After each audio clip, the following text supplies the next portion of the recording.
السلام علیکم ورحمۃ اللہ وبرکاتہ۔ الحمدللہ رمضان پوڈ کاسٹ کے ایک اور ایپیسوڈ کے ساتھ آپ کی خدمت میں حاضر ہیں۔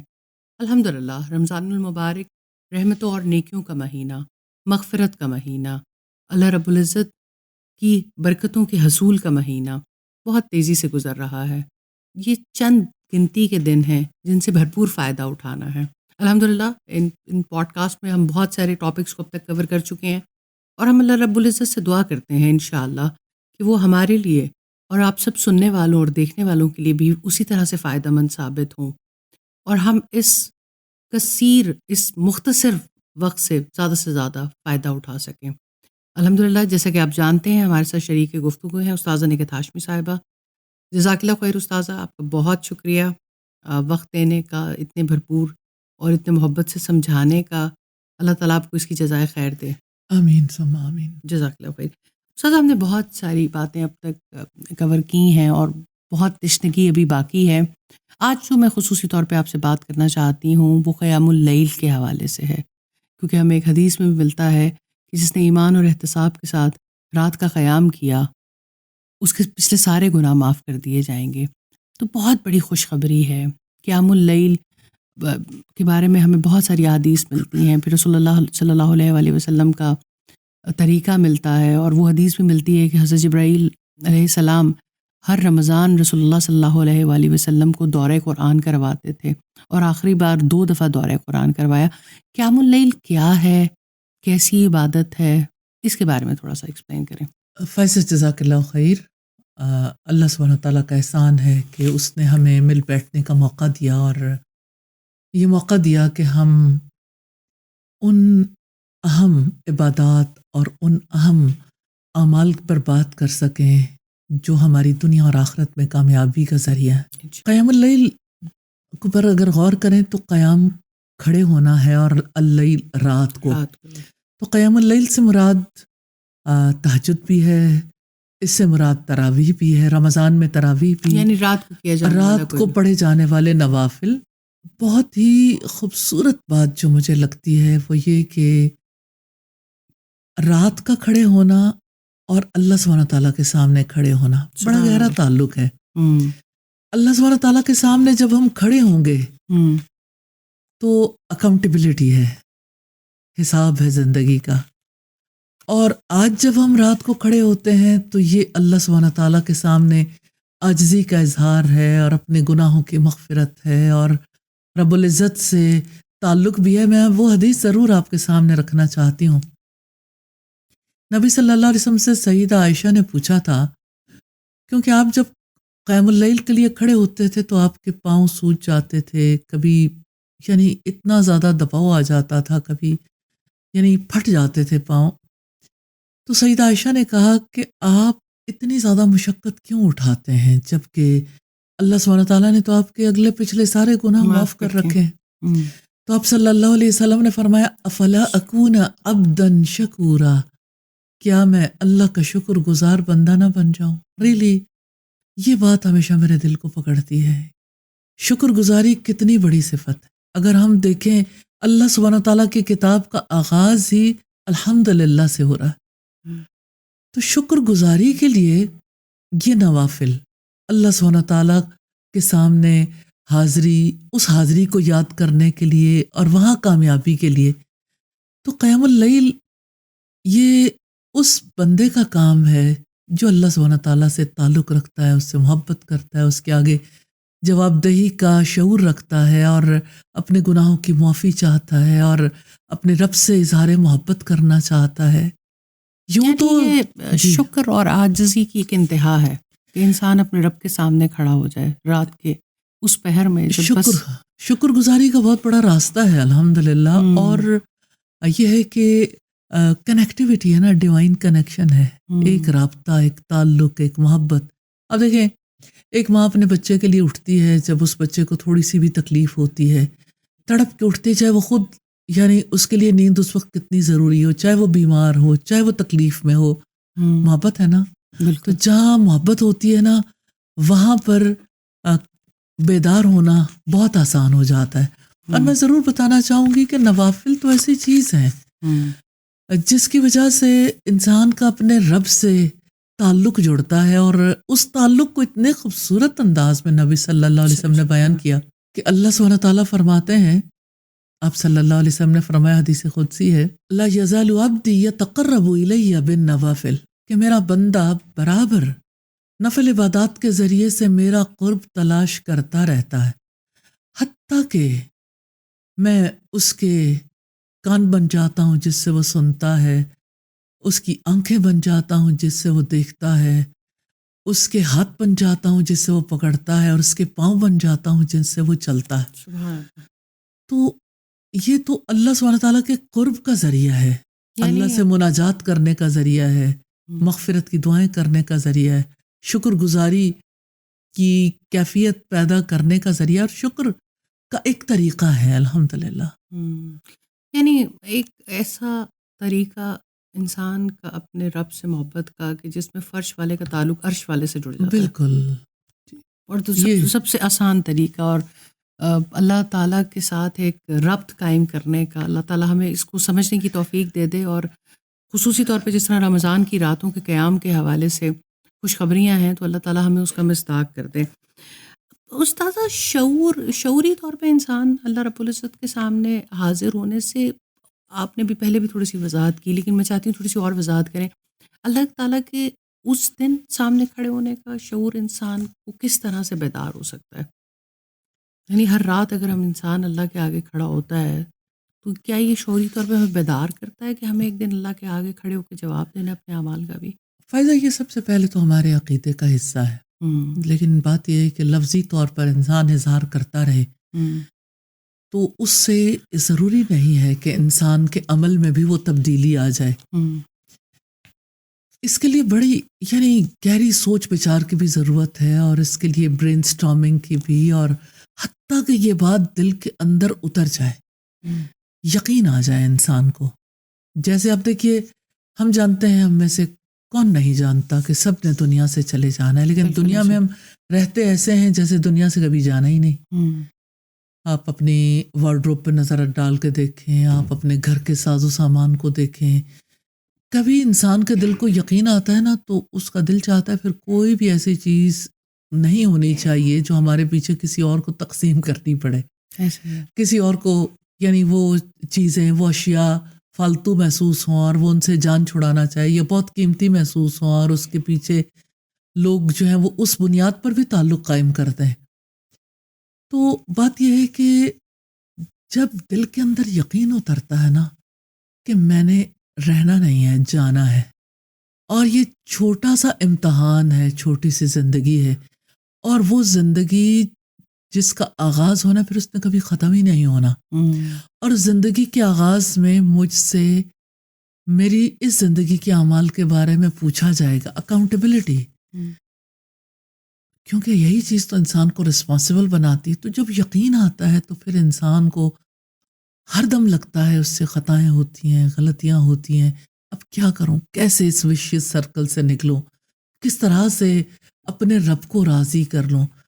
تو ایک دن ایک رات میں دیکھیں تو اتنے اعمال ایسے ہیں جہاں پر انسان کہتا ہے کہ یا تو یہ کہ وہ غلطی ہے، یا اپ ٹو دا مارک نہیں ہے، یا یہ کہ جیسے حضرت عمر کہتے تھے کہ میں تو اسی کو اپنے لیے کافی سمجھتا ہوں کہ برابر سرابر چھوٹ جاؤں، کہ اگر میں چھوٹ گیا نا جہنم سے تو یہ بہت بڑی بات ہوگی۔ تو جب انسان کی یہ کیفیت ہو اور اسے اپنے رب کے سامنے حاضر ہونے کا یقین آئے تو وہ رات کو حاضر ہو جاتا ہے۔ سبحان اللہ۔ پھر وہ معافی مانگتا ہے۔ بہت سارے عقلی دلائل ہیں جو آپ نے دیے، اور واقعی ایک محبت کی انتہا ہے نا، جس میں انسان اپنی نیند توڑے اور اپنے رب کے سامنے سجدہ کرنے کے لیے بیتاب ہو جائے۔ اور کوئی ایسی چھوٹی چھوٹی ٹپس کہ ہماری نوافل سے ہمیں اور زیادہ محبت پیدا ہو جائے، ہمارا دل نوافل نمازوں میں لگنا شروع ہو جائے۔ اور ایک بڑی خوشخبری بھی ہے، ایک حدیث بھی ہے، وہ بھی میں چاہتی ہوں کہ نوافل نماز کے حوالے سے آپ ضرور واضح فرمائیں۔ دیکھیے فائزہ، نفل کے لیے نفلی نماز ہے، بندے کو سب سے زیادہ اس پہ غور کرنا چاہیے، میں اور میرا رب۔ آنکھیں میری ہیں، لیکن اللہ سبحانہ تعالیٰ کہتا ہے کہ جب کوئی نوافل کی پابندی کرتا ہے تو میں اس کی آنکھیں بن جاتا ہوں۔ اس کی کیفیت لے کے دیکھیے میں اس کے کان بن جاتا ہوں، میں اس کے ہاتھ بن جاتا ہوں، میں اس کے پاؤں بن جاتا ہوں. ریئلی بندے کے رونگٹے کھڑے ہو جاتے ہیں. پھر اس کی تو ساری مشکلات ہی حل ہو گئیں. مشکلات جس کی آنکھیں اللہ بن جائے، جس کے ہاتھ اللہ بن جائے، جس کے پاؤں اللہ بن جائے، یعنی کتنی بڑی دلیل ہے. کیونکہ اساتذہ میں آج دیکھتی ہوں کہ اس نفسا نفسی کے دور میں اور جو بھاگ دوڑ کی زندگی ہے اس میں فرض نمازیں ادا کرنا بھی ایک بہت بڑا چیلنج بنتا جا رہا ہے. اگر عام لوگوں کو دیکھیں تو اور بہت سارے ہم بھی تبلیغ کرنے والے یہ کہہ رہے ہوتے ہیں کہ فرائض ضرور ادا کریں. تو نوافل کی بات مجھے ایسا لگتا ہے ایک خاص طبقہ تو ہے جو اس کو فالو کرتا ہے، لیکن شاید اس کی امپورٹنس اس طرح سے ہر دل میں نہیں اتری ہوئی ہے کہ نوافل ادا کرنا کتنی بڑی بات ہے. اصل میں بات یہ ہے کہ جب بندے کو فرض کے بارے میں یہ سمجھ آ جاتی ہے نا کہ فرض نماز ہمارے لیے کتنی ہیلپ فل ہے اس دنیا کی زندگی میں. میں یہ نہیں کہتی جی صرف آخرت میں. بالکل.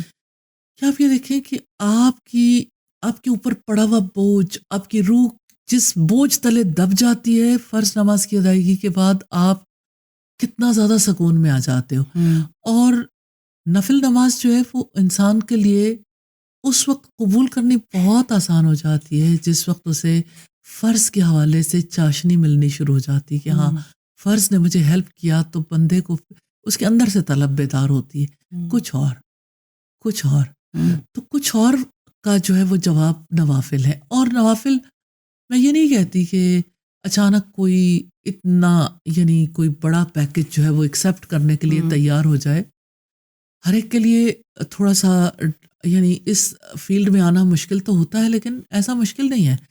دیکھیے آج کی دنیا میں جو سٹریس ہے، جو ٹینشن ہے، انگزائٹی ہے، ڈپریشن ہے، اداسی ہے، غم ہے، انتشار ہے ذہنوں میں، سکون نہیں ہے. سب کچھ ہونے کے باوجود سب بہت کچھ ساری ہونے کے جگہ تو ہیں جہاں پہ جینون ریزنز ہیں کہ کنیکشن نہیں ہے نا. لیکن میں نے بہت سارے کیسز ایسے دیکھے ہیں کہ جہاں پر کوئی جینون ریزن بھی نہیں ہے، یعنی کوئی ایسا غم بھی لاحق نہیں ہے. اللہ تعالیٰ نے مالی آسودگی بھی دے رکھی ہے، معاشی آسودگی بھی دے رکھی ہے، رشتوں کے حوالے سے بھی آسودگی ہے، لیکن اس کے باوجود لوگ بے چین ہیں.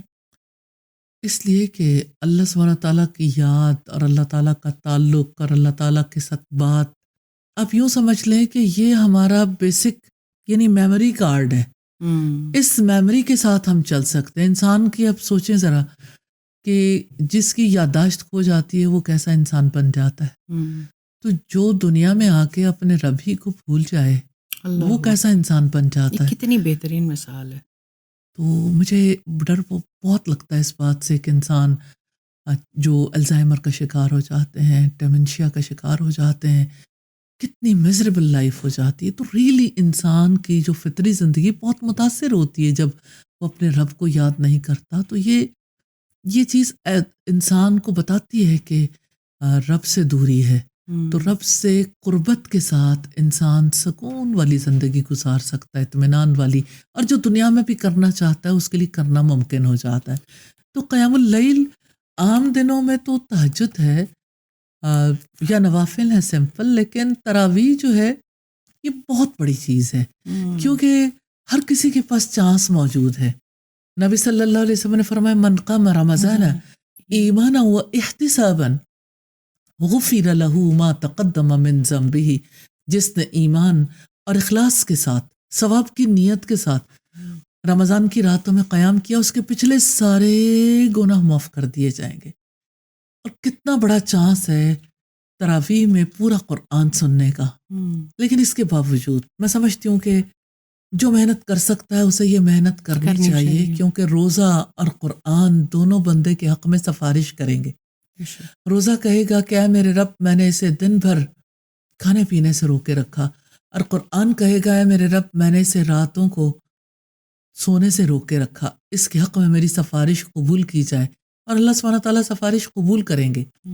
اور بندے کو سب سے پہلے یہ دیکھنا چاہیے کہ اسے سفارش کی ضرورت ہے. ہم ایک ایسے دور میں رہتے ہیں جہاں لوگ استغفار نہیں کرنا چاہتے، جہاں لوگ یہ کہتے ہیں کہ ہم نے کون سا غلطی کی ہے جو ہم استغفار کریں. ایک دوسرے سے ہماری یوتھ بہت زیادہ ایک دوسرے سے کہتی ہے کہ آپ کیوں استغفار کرنا چاہتے ہیں، آپ دعا کر رہے ہیں، رو کیوں رہے ہیں. دعا میں اگر کسی کے آنسو بہیں تو سب ارد گرد والے ہوتے ہیں کہ اچھا یعنی ضرور کوئی نہ کوئی ایسا جرم کیا ہوگا جس کی وجہ سے اب آنسو بہائے جا رہے ہیں. تو یعنی وہ جو ایک اسپرچول ریالٹی ہے نا، جو انسان کی روح ہے اور اس کے اندر کی دنیا ہے، اور ایک انسان کے اندر جو اس کی اصل ہے، اس سے دوری ہے، اس کی ناسمجھی کی وجہ سے. شاندار طرف توجہ دلائیے کہ جیسے پہلے اسلامی شاعر کا مذاق اڑایا گیا، داڑھی کا مذاق، شلوار اونچی رکھنے کا مذاق، پردے کا مذاق، مطلب آپ جانتی ہیں کہ کسی کو طالبان کہہ دیا گیا، کسی کو ننجا کہہ دیا گیا، اب میں سمجھتی ہوں کہ یہ بہت اہم مسئلہ ہے کہ اب جو آپ کی فلسفی ہے، جو آپ کی تھاٹس ہیں، جو چیزیں آپ کو اسپرچولی انہینس کرتی ہیں، یہ بہت بڑا تمسخر اڑایا جانے کا سلسلہ ہر پوائنٹ پہ. یعنی دشمن اتنا چوکس ہے کہ وہ کوئی موقع ہاتھ سے جانے نہیں دیتا. جو چیز آپ کے لیے آپ کی اسپرچویلٹی کو انکریز کرنے کا ثابت ہو سکتی ہے، وہیں پر ضرور ایک کوشچن مارک لگا دیا جاتا ہے. تو پھر ہماری یوتھ اور ہمارا ینگسٹر اور ہمارا بچہ کنفیوز ہو جاتا ہے، کیونکہ ڈیوائن کا نالج ہے نہیں، وہ پاور ہے نہیں دلائل کی کہ جہاں سے ایمان اللہ تعالیٰ کی توفیق سے بچ سکتا تھا. تو یہ بہت انشاءاللہ کسی اور اس پوڈ کاسٹ میں اس کے اوپر اور زیادہ بات کریں گے، بلکہ مجھے تو ایسا لگتا ہے ان جملوں میں بات ہونی چاہیے. اور فائزہ یہ ہے کہ جیسے ایک اور چیز ہے، تھوڑی سی آسانیاں بھی پیدا ہونی چاہیے. جی، آپ دیکھیں کہ ایک نیا فرد ہے، اس کے لیے بڑا مشکل ہو رہا ہے سمجھنا، لیکن اس کے دل میں آیا کہ مجھے کچھ ایکسپیرینس کرنا چاہیے. کتنے لوگ ہیں جو کہتے ہیں کہ ہمیں نا اندر کا پیس چاہیے، پیس ود ان. اچھا، اب وہ جو اندر کا اطمینان ہے، اندر کا سکون ہے، جس کی تلاش میں ہے لوگ کہتے ہیں اچھا سارے ریلیجنس کے لوگ جاتے ہیں اپنے اپنی عبادت گاہوں میں، کہیں نہ کہیں چلے جاتے ہیں، انہیں سکون ملتا ہے، کوئی نہ کوئی ایسا طریقہ ہوتا ہے جس کی وجہ سے وہ انہیں سکون ملتا ہے. ہم مسجد میں جانا چاہیں، مسجد میں ہمیں انٹر نہیں ہونے دیتے، اور اگر ہم کسی دینی ادارے میں جائیں تو ہمارے لباس دیکھ کے لوگ ہمیں ایسے سمجھتے ہیں کہ ہم شاید یعنی کہ بہت ہی بڑے گناہ گار ہیں. اور پھر یہ ہے کہ ہم ایک پوڈ کاسٹ کریں گے ہم باقاعدہ اس حوالے سے، جس میں یہ بات کریں گے کہ واقعی جو مساجد اور مدارس اور اسلامک انسٹیٹیوٹ کا کردار ہونا چاہیے لوگوں کو ایمان بانٹنے کے لیے، کیا وہ کردار ہماری سوسائٹی میں پلے کیا جا رہا ہے. جی بالکل، دس از ویری امپورٹنٹ. لیکن یہاں تو میں ضرور یہ بات کہنا چاہتی ہوں کہ قیام اللیل کے حوالے سے ضرور ایسی یوتھ کے لیے اہتمام ہونا چاہیے جو زیادہ یعنی پورا قرآن نہیں سن سکتے. چھوٹی چھوٹی صورتیں بھی اگر پڑھ کے لوگ نوافل سے اچیومنٹ حاصل کرنا چاہیں تو گریجولی وہ زیادہ سننے کے قابل ہو جائیں، محبت بھی ڈیولپ ہو جائے. اور ویسے بھی کچھ لوگ ایسے ہوتے ہیں جو بےحد مصروف ہوتے ہیں، ان کے لیے واقعتاً وقت نکالنا مشکل ہے، تو چلو کم از کم مختصر صحیح کچھ نہ کچھ تو کر لیں. ہر چیز کا جب ٹیسٹر اور اویلیبل ہے تو کیوں نہیں اسلام کے بھی ٹیسٹرز ہوں. استاد اس دفعہ ہم نے ارینج کیا الحمدللہ اپنی جگہ پر کہ بچوں کے لیے ایک الگ ایسی تراویح ہو، یا ینگسٹرز کے لیے، یا ایون بڑے بھی اس میں آئیں، جس میں صرف 2 آیات پڑھی جائیں اور ان کو ایک سینس آف اچیومنٹ بھی اور ایک نوافل سے محبت کا سما بھی بندھے، اور اللہ تعالیٰ ایسا کر دے کہ بچے اس چیز سے محبت کرنا شروع کر دیں. دیکھیں عادی تو کرنا پڑتا ہے. صحابہ کرام تو روزہ رکھنے کے لیے بھی کیسے عادی کرتے تھے. چھوٹے چھوٹے بچوں کو مسجد نبوی لے جاتے تھے جب روزے رکھتے تھے، تو انہیں اون کے گولے دیتے، ان کے ساتھ کھیلتے تھے تاکہ ان کا وقت گزر جائے. کیونکہ بھوک سے جب وہ تڑپتے تھے تو ظاہر ہے بھوک اور پیاس اور وہاں کی گرمی کی شدت میں لوگ بچوں کی حالت خراب ہوتی تھی، تو اس کے لیے پھر ارد گرد والے سارے مل کے اہتمام کرتے تھے. تو عادت ڈالنی بہت زیادہ ضروری ہے. تو مجھے ایسا فیل ہوتا ہے بچوں کے سکولز میں اور یوتھ کے لیے یعنی باقاعدہ طور پر سکولز میں بھی ایسی مجالس ہونی چاہیے جہاں پہ بچوں کو روزہ رکھنا، قیام اللیل کرنا، ذکر، دعا، تلاوت قرآن اور اس چیز کی طرف توجہ دلائی جائے. مجھے بہت خوشی ہے اس بات کی الحمدللہ. وہ ویسے بھی حدیث ہے کہ تمہارے توسط سے ایک شخص بھی ہدایت پا جائے. جی بالکل. تو یہ تمہارے لیے 100 اونٹوں سے بہتر ہے. جو ہم نے شعبان کے پروگرامز میں بات کی تھی اس دفعہ، تو مجھے کل ایک کال آئی ایک اسکول پرنسپل سے. انہوں نے کہا ہمیں اتنی یہ بات اچھی لگی، ہم اپنے تئیں پوری کوشش کر رہے ہیں کہ ہم بچوں کے لیے ماحول پیدا کر سکیں. کیونکہ اس میں اپنے بہت بات کی تھی کہ ہر کوئی اپنی جگہ پر کیا کر سکتا ہے. بزنس مین اپنی جگہ پہ کیا کر سکتا ہے، جو اسکول ایڈمنسٹریشن ہے وہ کیا کر سکتی ہے، پیرنٹس کیا کر سکتے ہیں. تو سارے اپنی اپنی جگہ رول پلے کریں گے تو فرق پڑے گا. رمضان تو سب کے لیے آیا ہے. اور دوسری بات یہ ہے کہ اب جیسے کچھ لوگ ایسے ہوں گے جو اس پوڈ کاسٹ کو سن رہے ہیں، تو میں ضرور یہ کہنا چاہتی ہوں کہ پچھلے بھی ضرور سن لیں، تاکہ یہ کہ کہیں سے ہو سکتا ہے کہ کچھ انسپریشن ملے اپنے لیے، اپنی نسلوں کے لیے، اللہ تعالیٰ آسانیاں کر دے۔ آمین آمین، جزاک اللہ خیر استاذہ، بہت ہی خوش آئین، اور ڈیفینیٹلی اللہ تعالیٰ سے ہم دعا کرتے ہیں کہ یہ بہت خوبصورت گفتگو تھی جس میں نوافل کی طرف آپ نے توجہ دلائی، اور خصوصی طور پہ قیام اللیل کی طرف۔ تو اللہ تعالیٰ ہمیں اس کی توفیق دے دے کہ انشاءاللہ ہم اپنی راتیں قرآن کے ساتھ بتا سکیں، اور ہم اللہ کے حضور کھڑے ہو سکیں، اور اللہ تعالیٰ ہمیں یہ ہمت دے اور ہمیں یہ توفیق دے کہ آنے والے پورے سال کے لیے ہم نوافل کے اوپر خصوصی طور پہ ٹرینڈ ہو جائیں، کیونکہ بہرحال فرائض کے بعد نوافل کو اختیار کرنا اور اس کے لیے کوشش کرنا اور جدوجہد کرنا بہت ضروری ہے۔ انشاءاللہ استاذہ نیکسٹ پوڈ کاسٹ میں اور کسی ٹاپک پہ بات کریں گے انشاءاللہ۔ بس انشاءاللہ رمضان کے جو کچھ دن باقی رہ گئے ہیں ان کو ہم نے ضائع نہیں کرنا، ابھی وقت ہے، ابھی رحمتیں سمیٹنے کا وقت ہے، ابھی عادتیں درست کرنے کا وقت ہے۔ آئیں مل کر اس کے لیے کوشش کرتے ہیں۔ اگلے پوڈ کاسٹ میں کسی اور موضوع کے ساتھ حاضر ہوں گے، جب تک کے لیے اجازت دیجیے۔ السلام علیکم ورحمۃ اللہ وبرکاتہ۔